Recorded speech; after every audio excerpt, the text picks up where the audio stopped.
Now we will commence a press stakeout by the Minister for Foreign Affairs of Japan, Yoshimasa Hayashi. Thank you. And as President of the Security Council, I convene an open debate on the rule of law among nations. I chose this topic because the rule of law is what is needed in today's world, which faces a multitude of crises. You might think that I have the Russian aggression against Ukraine in mind. Well, I don't deny it, but Japan strongly condemns the aggression, which is a serious challenge to the international order based on the rule of law, including the UN Charter.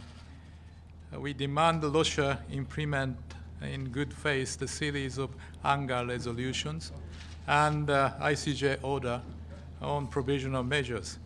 Facing the current circumstances, the world requires unity instead of division. However, challenges surrounding the Security Council are not limited to that. The world is beset by conflicts, violence, terrorism, and geopolitical tensions ranging from Africa to Middle East to Latin America to the Asia Pacific. What is essential is to get back to the rule of law, the breaking away from rule by force. This is true not only for Ukraine, but also for every corner of the globe. That is why I called for uniting for the rule of law in my statement this morning.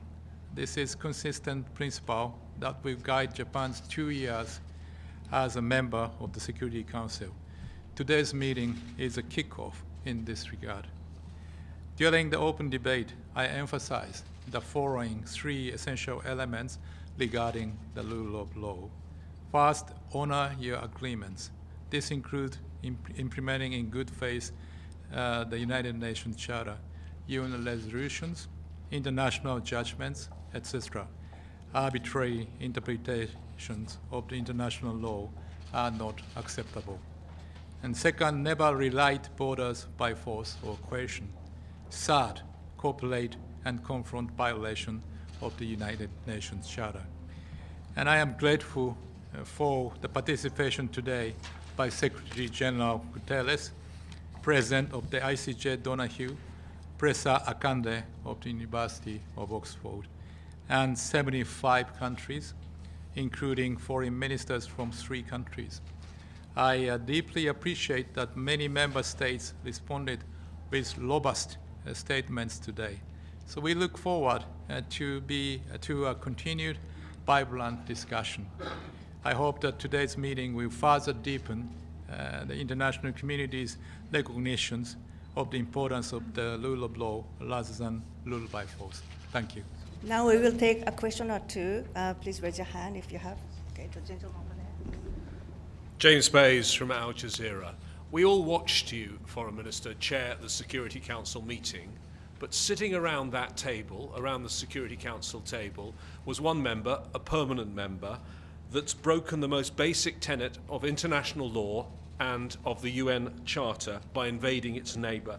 Doesn't this make a mockery of all your words and just demonstrate the impotence of the Security Council?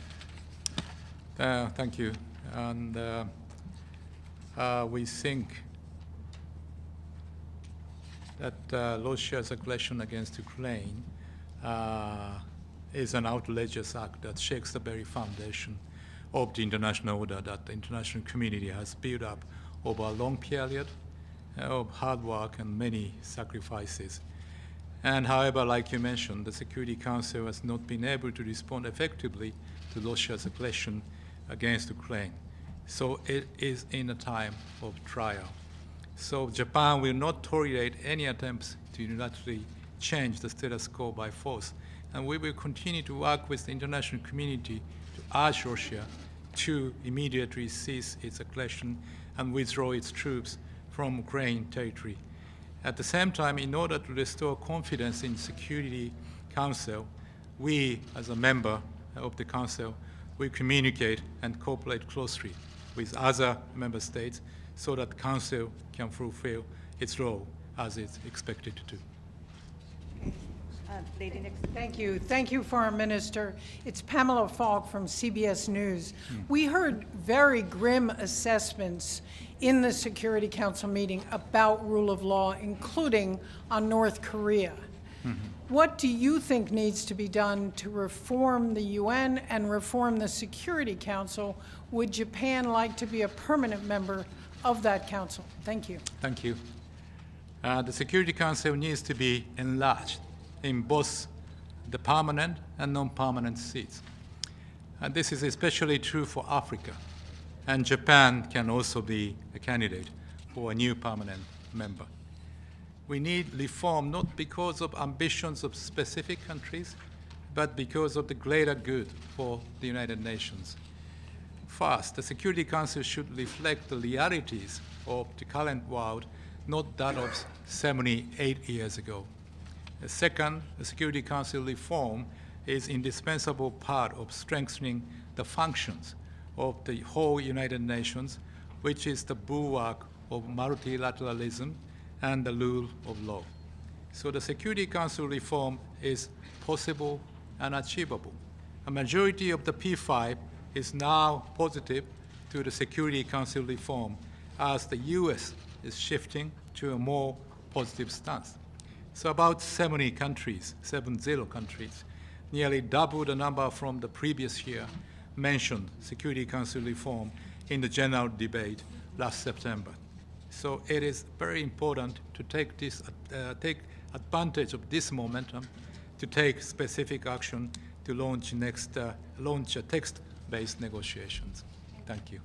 I'm afraid the minister needs to leave, so thank you very much for your participation. Thank you. How do you think the war is going in Ukraine?